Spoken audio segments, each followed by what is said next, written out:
اس پاک خاتون کے پاس اللہ کا فرشتہ آیا اور کہا، اے کنواری مریم، اللہ تجھے ایک نیک اولاد عطا کرنا چاہتا ہے۔ خاتون نے کہا، یہ کیسے ممکن ہے جبکہ مجھے کسی مرد نے چھوا تک نہیں۔ فرشتے نے کہا، ایسا کرنا تیرے رب کے لیے بہت آسان ہے۔ وہ نیک اور پارسا خاتون کون تھی جو قیامت تک پاک دامنی کی مثال بن گئی؟ وہ خاتون جسے اللہ نے اپنے زمانے کے تمام عورتوں پر برتری عطا فرمائی۔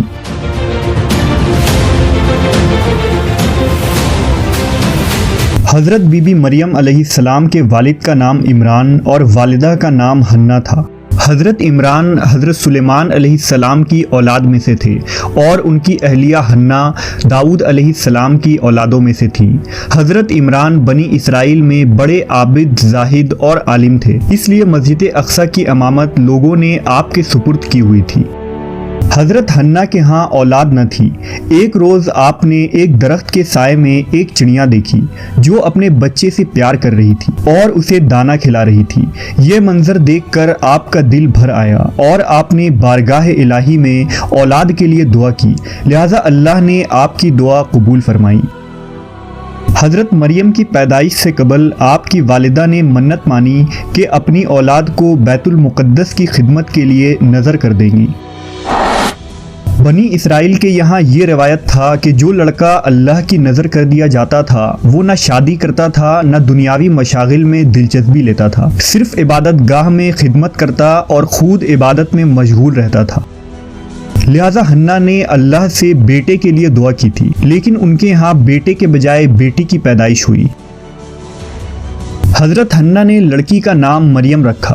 سریانی زبان میں مریم کے معنی خادم کے ہیں۔ چونکہ آپ مسجد اقصی کی خدمت کے لیے وقف کر دی گئی تھی، اس لیے یہ نام موزوں سمجھا گیا۔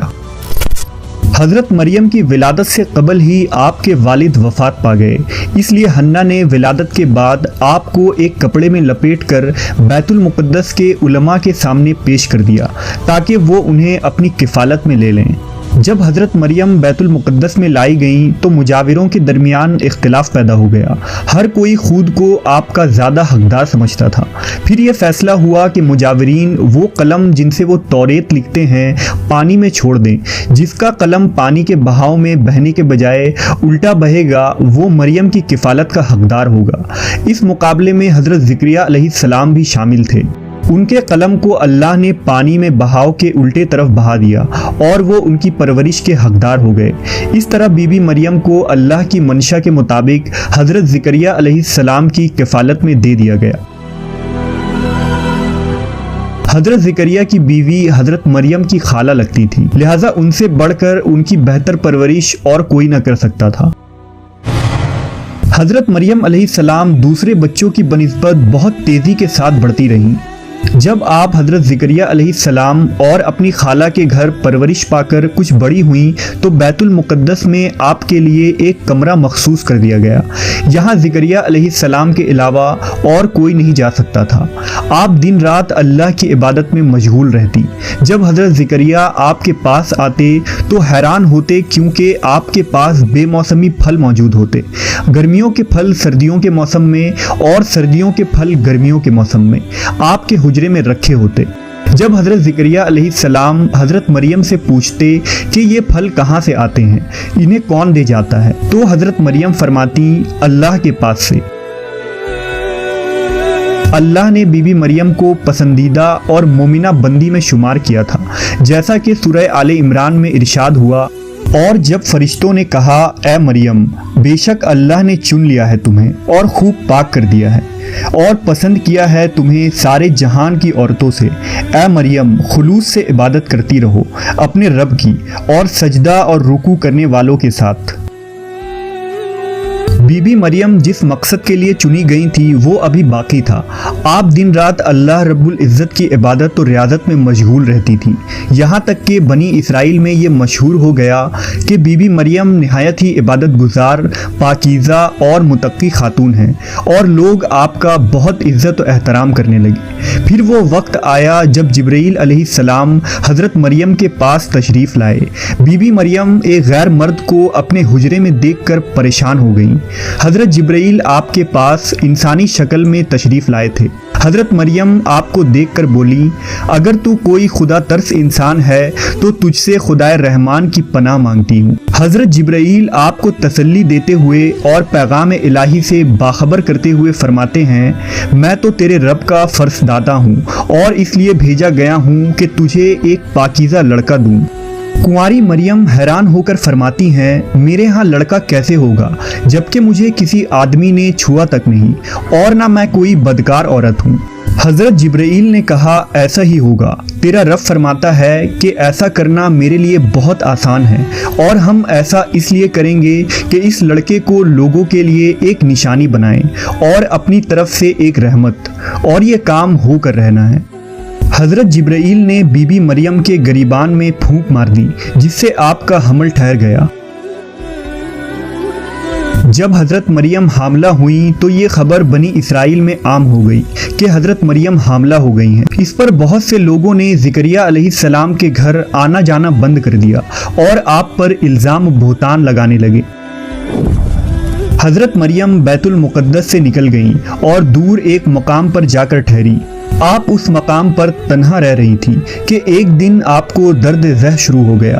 آپ نے ایک درخت کا سہارا لیا اور تنے کو پکڑ کر نیچے بیٹھ گئیں۔ آپ جس درخت کے پاس بیٹھی تھیں وہ ایک خشک درخت تھا۔ جب آپ اس درخت کو ہلاتیں تو معجزے سے وہ درخت سرسبز ہو کر پھل دیتا تھا۔ حضرت مریم درد سے بے چین تھیں، بدنامی کا خیال تھا۔ آخر گھبرا کر کہنے لگیں کہ کاش میں پہلے مر گئی ہوتی اور بھولی بسری ہو گئی ہوتی۔ اس مشکل وقت میں اللہ نے حضرت مریم کے قدموں کے قریب ایک نہر جاری کر دیا۔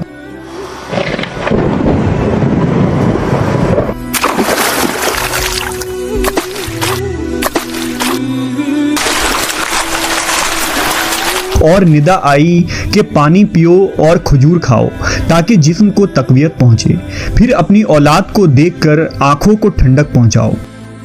اسی عالم میں حضرت عیسیٰ علیہ السلام کی پیدائش ہو گئی۔ آپ اپنے بیٹے کو لے کر قوم کے پاس آئیں۔ قوم کے لوگ آپ کے گود میں بچہ دیکھ کر غضبناک ہو گئے اور الزام لگانا شروع کر دیا۔ ہر طرف سے لوگ تانا دے رہے تھے۔ حالت زار تنگ ہو گئی۔ تب مریم علیہ السلام نے بچے کی طرف اشارہ کرتے ہوئے کہا کہ اس بچے سے بات کر لو، تمہیں تمہارے سارے سوالات کے جواب مل جائیں گے۔ سرکش لوگوں نے کہا، بھلا یہ دودھ پیتا بچہ ہمارے سوال کا جواب کیسے دے گا؟ اچانک عیسیٰ علیہ السلام نے بولنا شروع کر دیا۔ بچے نے کہا، بے شک میں اللہ کا بندہ ہوں، مجھے اس نے کتاب دی ہے اور مجھے نبی بنایا ہے اور مجھے بابرکت بنایا ہے جہاں کہیں ہوں، اور مجھے نماز اور زکوٰۃ کی وصیت کی ہے جب تک میں زندہ ہوں، اور اپنی ماں کے ساتھ نیکی کرنے والا، اور مجھے سرکش بدبخت نہیں بنایا، اور مجھ پر سلام ہے جس دن میں پیدا ہوا اور جس دن مروں گا اور جس دن زندہ کر کے اٹھایا جاؤں گا۔